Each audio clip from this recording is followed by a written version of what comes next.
안녕하세요. 여러분의 성공 투자를 함께하는 알고, 파고, 고수익 옵션 알파고입니다. 뉴스보다 빠르게 정보를 알 수 있을까요? 불가능하죠. 기업의 실적, 내부자의 움직임, 외국인의 수급. 우리는 항상 결과를 늦게 듣습니다. 하지만 그 정보들 차트엔 이미 흔적을 남기고 있습니다. 이동평균선? 그냥 선이 아닙니다. 그건 바로 정보가 흘렀던 발자국입니다.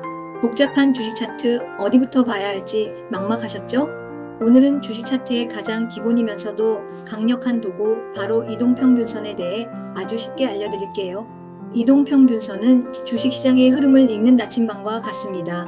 이것만 제대로 이해하면 언제 사고 언제 팔아야 할지 그 힌트를 얻을 수 있죠. 자, 그럼 주식 초보를 위한 이동평균선 완전 정보 가이드 지금 바로 시작합니다. 이동평균선이란 말 그대로 일정 기간 동안의 주가 평균을 선으로 이어서 나타낸 것입니다. 화면에 보이는 초록선, 빨간선, 노란선, 보라선 다 각각 다른 기간의 이동평균선이에요. 가장 많이 쓰이는 건 5 이동평균선, 20 이동평균선, 60 이동평균선, 그리고 120 이동평균선입니다. 5일선은 단기적인 시장의 심리를, 21선은 한 달 정도의 흐름을 보여주죠. 61선과 121선은 중장기적인 추세를 판단할 때 유용하고요. 왜 이 선들이 중요할까요?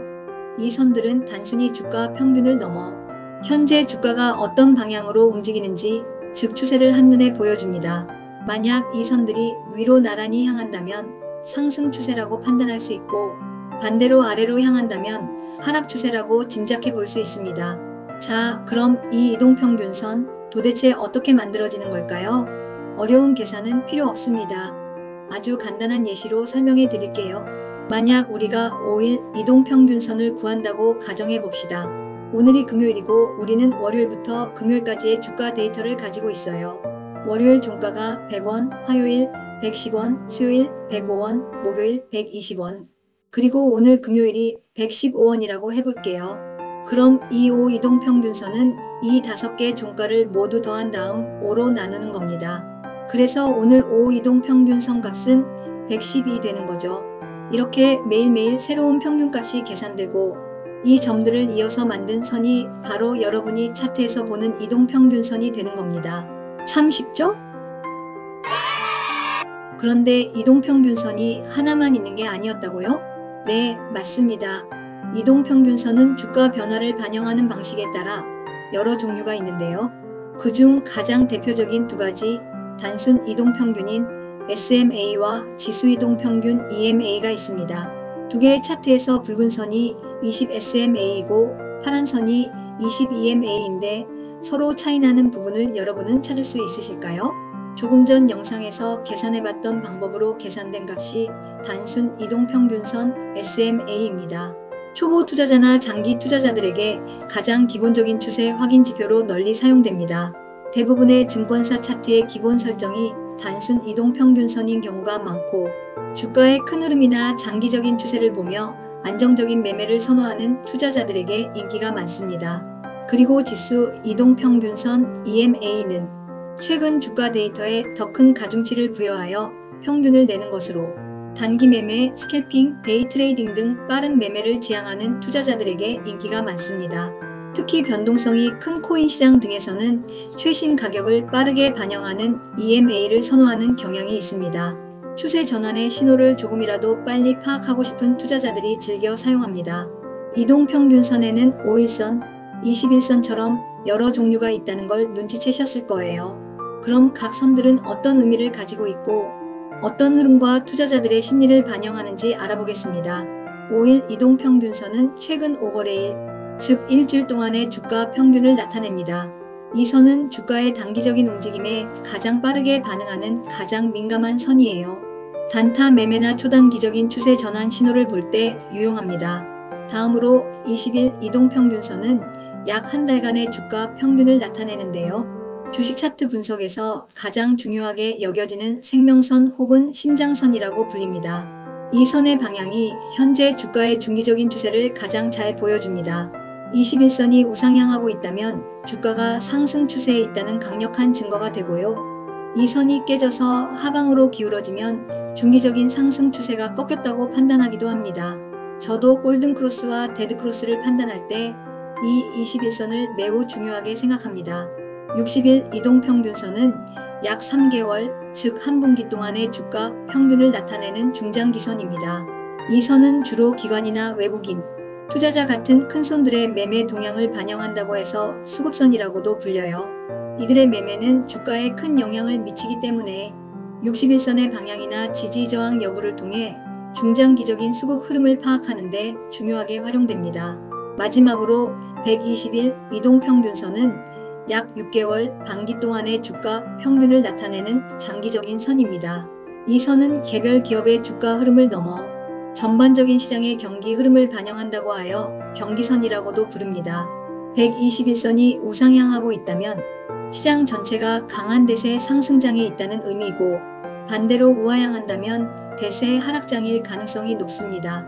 이 선은 주가 변화에 가장 늦게 반응하지만 한번 방향이 정해지면 쉽게 바뀌지 않는 묵직한 특징을 가지고 있습니다. 이렇게 각기 다른 기간의 이동평균선들은 저마다의 의미와 중요성을 가지고 있습니다. 이 선들을 단독으로 보기보다는 각 선들의 방향과 기울기, 그리고 서로 간의 관계를 종합적으로 분석할 때 주식시장의 흐름을 더욱 정확하게 이해하고 현명한 투자 결정을 내릴 수 있을 겁니다. 이제 가장 중요한 매매 신호를 알아볼 시간입니다. 첫 번째는 바로 골든크로스예요. 골든크로스란 단기 이동평균선이 장기 이동평균선을 아래에서 위로 뚫고 올라가는 현상을 말합니다. 차트에서 보시면 초록 5일선이 빨간 21선을 뚫고 올라가는 시점이 보이시죠? 바로 이때가 단기 매수 신호로 해석합니다. 주가가 상승 추세로 전환될 가능성이 높다는 힌트를 주는 거예요.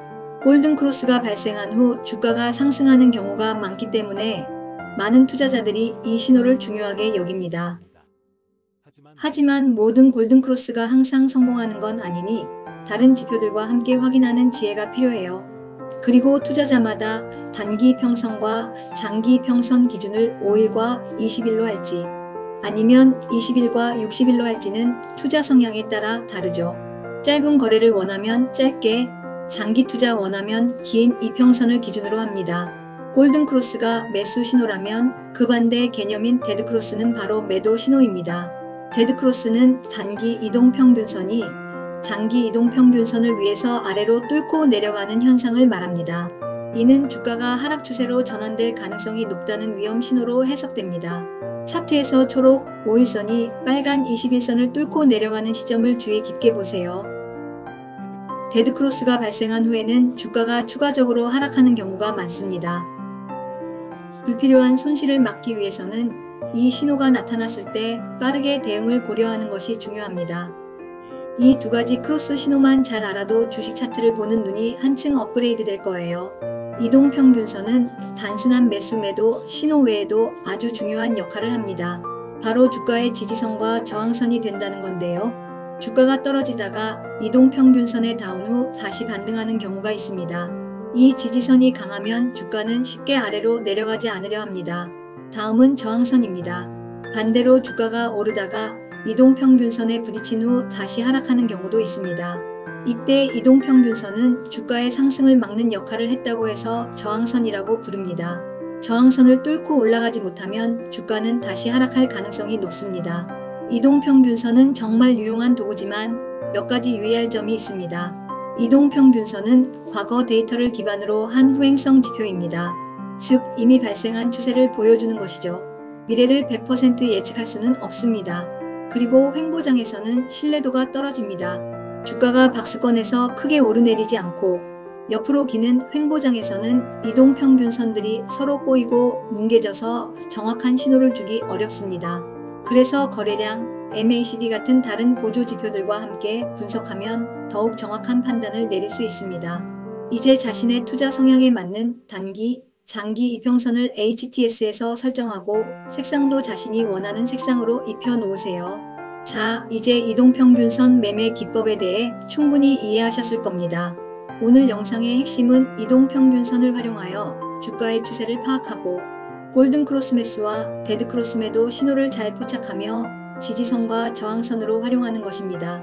주식 투자는 단순한 기술이 아닌 꾸준한 학습과 경험, 그리고 자신만의 원칙을 지켜나가는 과정입니다. 오늘 배운 이동평균선 기법을 바탕으로 차트를 직접 분석해보는 연습을 게을리하지 마세요. 오늘 영상이 여러분의 주식 투자 여정에 든든한 나침반이 되었기를 바랍니다. 궁금한 점은 언제든지 댓글로 남겨주시고 구독과 좋아요, 알림 설정 부탁드립니다.